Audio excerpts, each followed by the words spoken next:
All right. Hello and welcome to the Sovereign Mamas podcast, Molly. I'm very pleased to see you and can't wait to chat about all the things that you're doing. Welcome, welcome, welcome. Hi, I'm so excited. I was just saying to you earlier that God and the universe had kind of moved things around for us today, but we are going to get this done today because Yeah. it feels aligned. So I'm really excited. Thank you for having me. Yeah. Thanks for coming on. Of course, of course. And I am especially excited to talk to you about we will talk about all things motherhood, career, business, anything that pops up. But my business coach heart is burning with some questions about what you're doing because I do feel that even though, and I must admit, like 10 years ago, the conversation would have been completely different, but still, even though nowadays I feel like you're doing something that is it feels still like a pioneering thing to do. And now we reveal it, and it is focusing on LinkedIn only, like with your lead gen, with your marketing and everything. And I, including myself, this is one of the platforms where I think, oh, yes, I have to post on LinkedIn. And then it just slips my mind again. It's not something that I regularly do, but I know people who are on that platform actually see a lot of success, including yourself. So fill it all in. How did that happen? And what are you actually offering there? Yeah, absolutely. So let me share a little bit more about me and how LinkedIn became my bread and butter in my business. So, hello everyone again. My name is Molly Lowe, LinkedIn business coach and consultant, and I worked in corporate HR for 20 years. Okay, so human resources. And so LinkedIn, I started my career before LinkedIn even launched. Okay, so I've seen the birthing of LinkedIn. I understand how to use LinkedIn to hire candidates, to find top talents, to promote our jobs, to promote our company culture and what we have for total compensation, all of that stuff.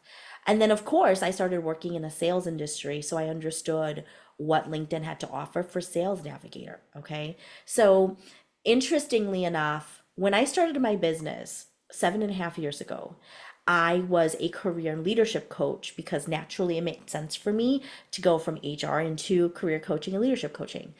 I was so resistive to LinkedIn. I was in it for 20 years. I didn't want anything to do with it. I wanted to be a Facebook girl. I wanted to be cool and aesthetic on Instagram and have a cute little 9 grid and do all the stories and the highlights and the reels and whatnot. But it never stuck. It just never, I don't know why. It just was one of those things where I was just kind of like, ugh. So, of course, business coach to a business coach, right? I had a business coach and I love her to death. She said, you have a lot of resistance around LinkedIn. What you resist persists. So why don't you just go and commit for 90 days? That's all I'm asking.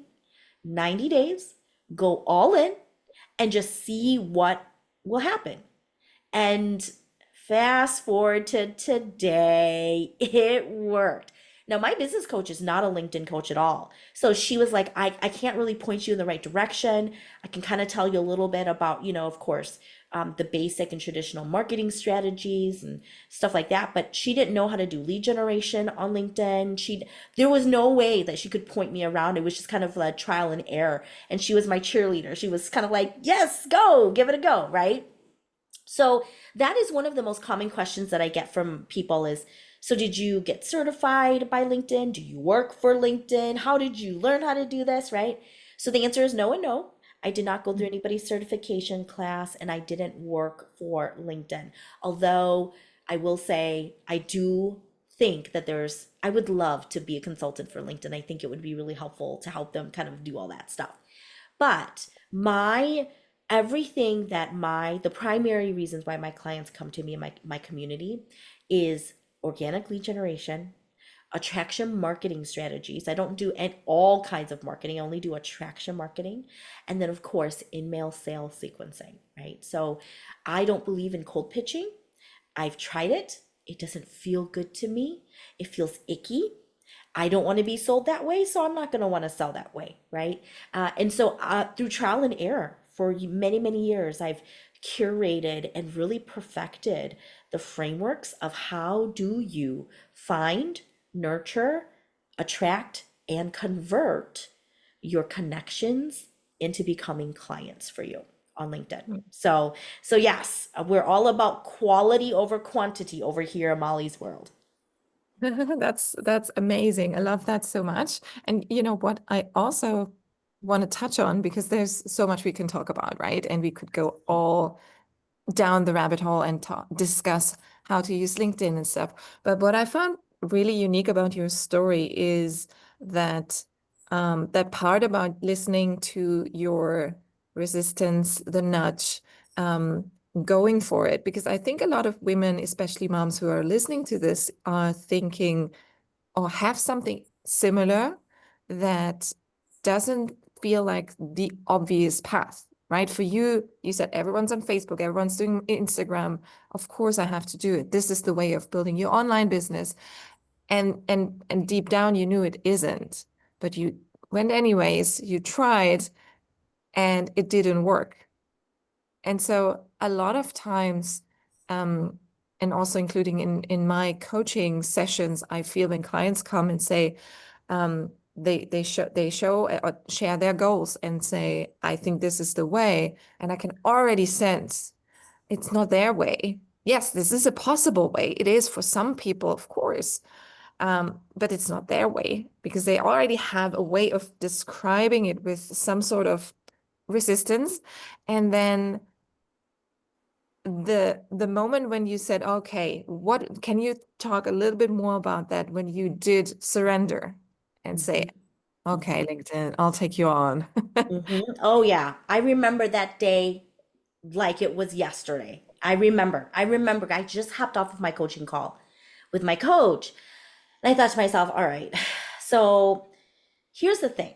A lot of the times we think, and I've built my LinkedIn profile for all of the jobs that I had in human resources for 20 years. And so I thought to myself, like, how am I going to convert my profile from a professional human resource professional over to being a career and leadership coach? Mm. And it was just that moment where I thought to myself, like, okay, how can I make this easy, simple, and exciting? And this is now the framework that I teach my clients when we think about how to tackle and LinkedIn is a beast, but it's completely tameable, right? Just like any other platform. You get out what you put in. And so all of the times I thought to myself, okay, what's a really easy way for me to just start building my presence on LinkedIn? How can I make this simple for me? Because when I started my business, my daughter, so I have three kids. I have two boys and a girl, and my daughter was just born. She was, oh, I think she was one, almost one, when I started my business. Okay. And so then, so I don't have all of the time in the world, and I was still working my full-time job when I started my business. So we had one Mm. foot working full-time, another foot building my business. I had to think about what was the easiest, the simplest way for me to start establishing my credibility, my visibility online, and what is a way that felt really exciting for me, right? I much rather talk than write. So that was what I did. I started leaning into, okay, so what are the different ways that I can share who I am? And I started to do videos. I started to do LinkedIn Lives. Those are the things that really energized me. I loved hosting workshops, so I started doing LinkedIn events. And that was just kind of the journey of how I started to establish it now. And so now people call me the LinkedIn dancing queen because I like to dance on LinkedIn Live and I like to dance on my workshops and stuff. But yeah, really at that moment, it was how can I make this easy, simple, and exciting? And that was how I was able to start building my credibility, my visibility, and my influence on LinkedIn little by little. And isn't that another like beautiful example? And I feel like I'm seeing them pop up the more I am getting aware and also following this path myself. Like when you're excited about something, that's the right thing to do. If it feels good, it is good. this is one of the things that I tell my clients all the time when someone asks me, should I do this strategy or that strategy? And I say, well, which one feels better? Which one is more exciting, right? Which one do you want? And that's the right one for you. And it's beautiful how you describe it. And then in those, like, it sounds so easy, but going through, like, having already two children, having a 1 year old, pivoting, not knowing, and you just stepped on a path that it was foggy. You just had to trust yourself, trust your intuition, walk it anyways, test it. And so this, yes, it's an incredible testament of how things flow when they're meant to be flowing. Absolutely. Yes, thank you for that. And it really is. I think sometimes we make it harder than it needs to be, right? But sometimes entrepreneurship, just like parenting, there's no rule book, there's no instructional manual that's why we have coaches that can help and say, hey, this is what I've done, but what do you want to do, right? Like how does this align with you? And so that is beautifully said, 100%. Yes. And I also saw that you have on your profile the most recent post talks about spirituality in business. So you're not the most only masculine LinkedIn coach. So talk a little bit about that. How do you incorporate that? Oh, yes, that has been a journey for me because I felt like I had to decondition. In my HR career, I was incentivized to be in my masculine energy. And so it served me well, right? However, I thought that I could just apply my masculine skills and my masculine energy and lean into that in entrepreneurship. And it did serve me during my first year or so in business. Of course, I think about masculine energy as the strategy side. This is your CEO side of your brain, right? This is the doing, this is the execution, this is the ideation part. And we need that. We do need to understand how to do basic sales and marketing. That is really important for us to understand. We need to know how to use data to make informed, quick executive decisions. That is our masculine brain and our masculine energy. Very quickly, I noticed that me constantly leaning into this masculine energy all of the time led to burnout that could have been quickly and very it could have been prevented if I would have just acknowledged my feminine energy, the intuition side, the allowing, the resting, the attraction side of how I wanted to build my business. And so I always say to people that, when you come to me and you ask me a LinkedIn question, I am usually going to give you a strategy answer and I'm going to give you a spiritual answer. I blend strategy and spirituality together, masculine and feminine, because I know for me, I had to learn through trial and error, through the hard things, of course, to strike that beautiful harmony. And it's okay for you to have both. It's light and dark, it's not always just good and bad, right? And so when you can lean into that, it is so, so powerful. So I'll give you an example. For my LinkedIn lead generation strategy that I teach my clients, there is a masculine component to it. Yes, we are inviting people by sending them a connection request to say, hey, I stumbled across your profile. It really interests me. I would love to join your community. That is your masculine approach for lead generation, right? And once they start to accept your connection request and you send them that first message of, thank you so much for connecting with me. So, quick question. Tell me more about yourself. I would love to get to know you better. If they don't respond to you, you are not supposed to sit there and poke and get annoying and start pestering people. That's my feminine energy. That's me opening up the conversation. I am initiating, right? I am allowing for that conversation. I'm creating the spaciousness. That is my feminine energy that comes into lead generation. And so there is this beautiful balance of me sending a connection request saying, yeah, I'd like to get to know you more, but also that feminine energy of, and if you don't want to talk to me, that's okay. I Mm. taken the hint. Okay, thank you. Moving along, So that's how I teach lead generation on LinkedIn, is that blending of strategy and spirituality.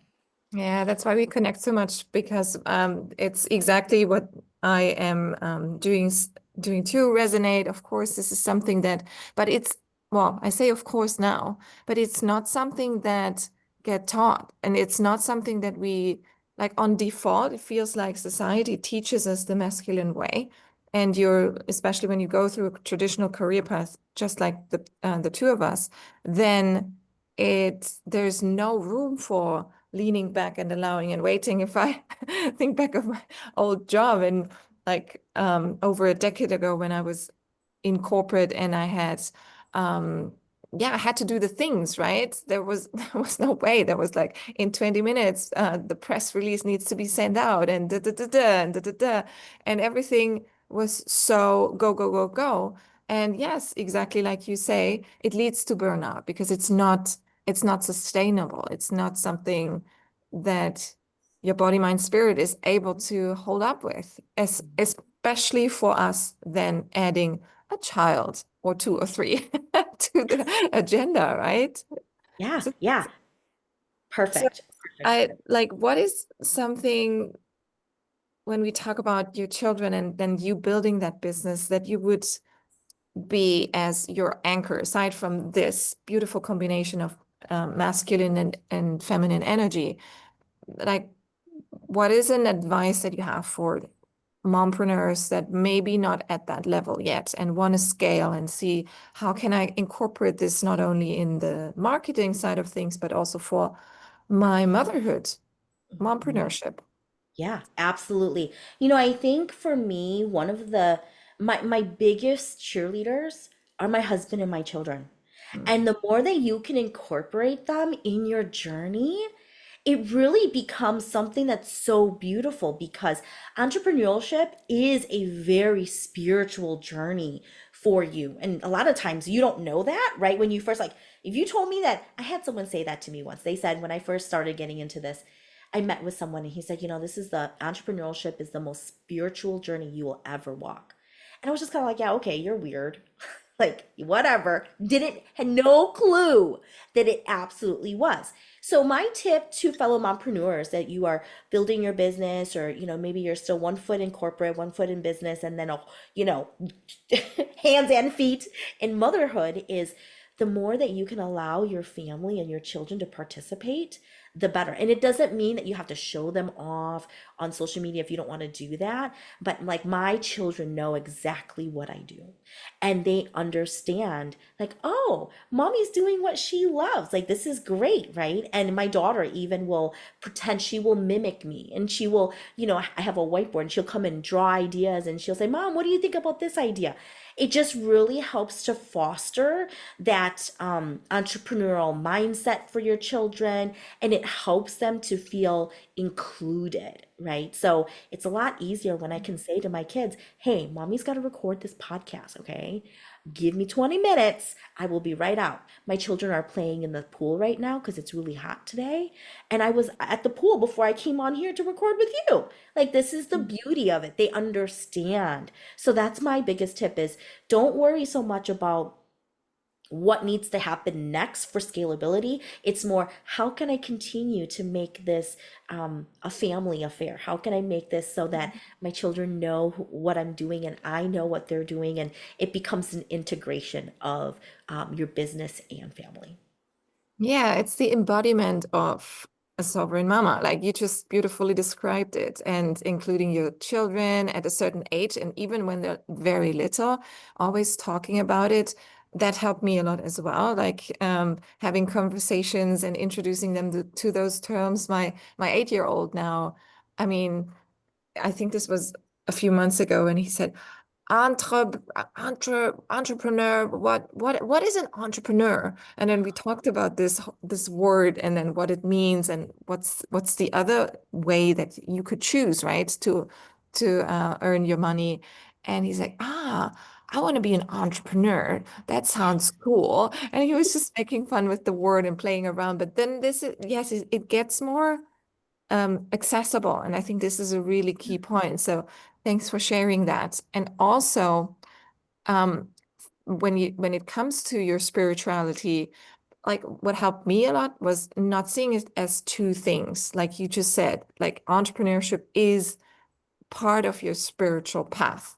Like you can't say, now I'm doing business. Oh, let's go slip back into the meditation uh, mode and me and go do a yoga class or something. No, it is when you're blending it and and pull out each side of it, then that becomes your actually flow and the path, and you can actually yeah, walk it and see it. And you just gave an example initially in the beginning of this session, that you had to trust your intuition, overcome the Exactly. fear, right? So very, very interesting.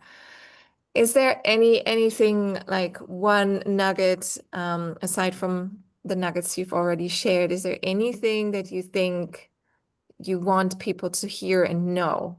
Can be LinkedIn related, mothership, motherhood, like anything that we talk here.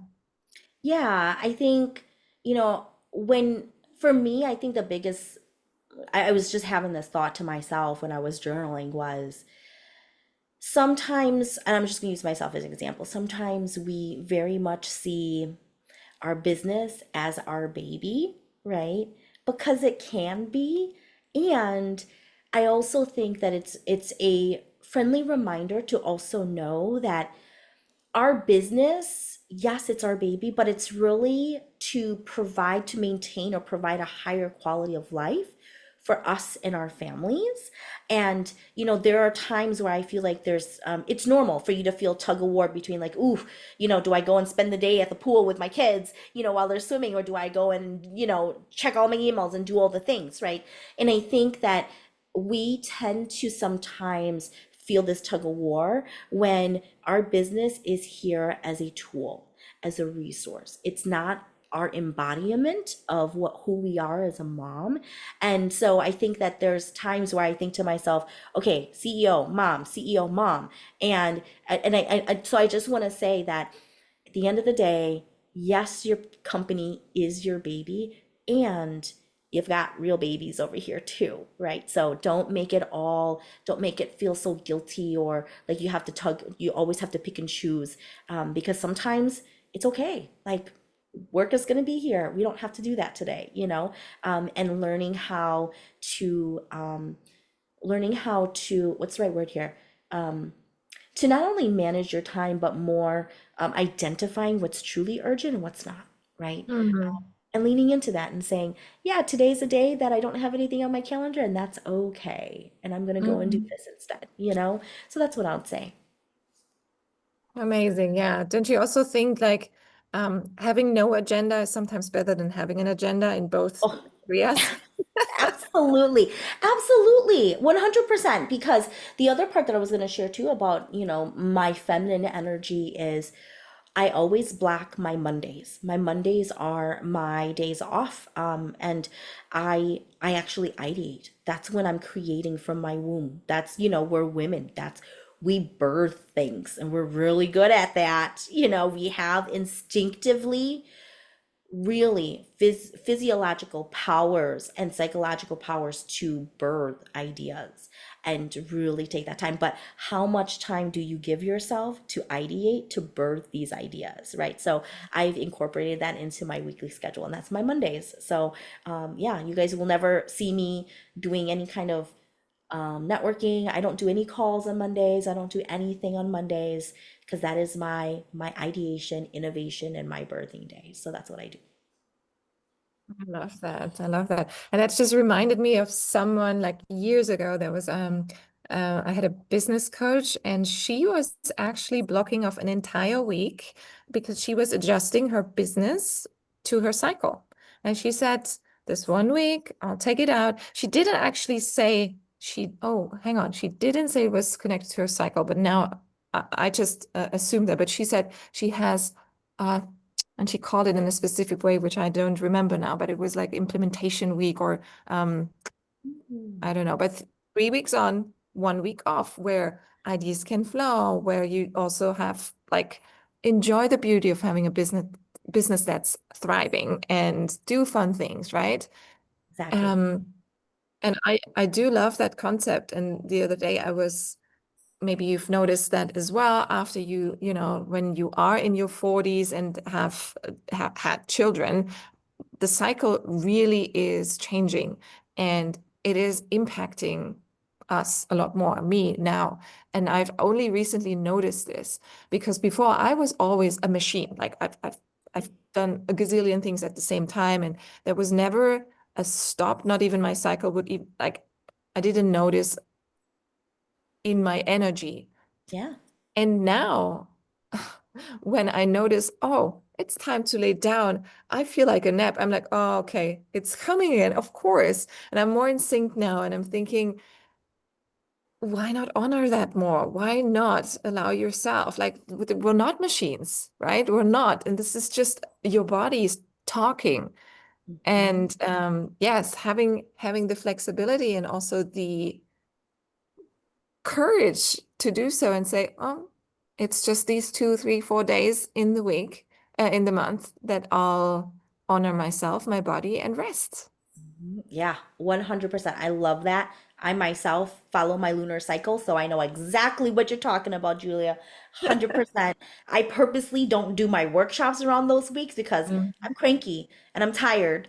So, not a good Yeah. week for me to do anything too crazy. So, yes, I love that.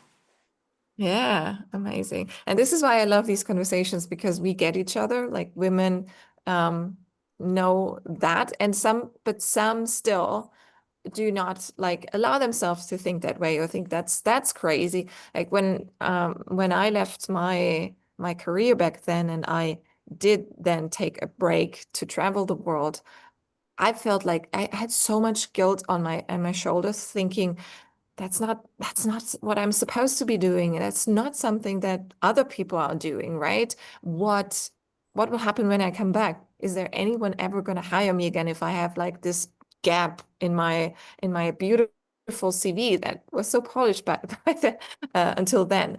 And and I think, I mean, that's a big example, but then also during day-to-day examples, you sometimes think other people are watching or it's going to look bad. And then based on that, you're not doing things that feel good or that you know is your truth, that is your way of doing things.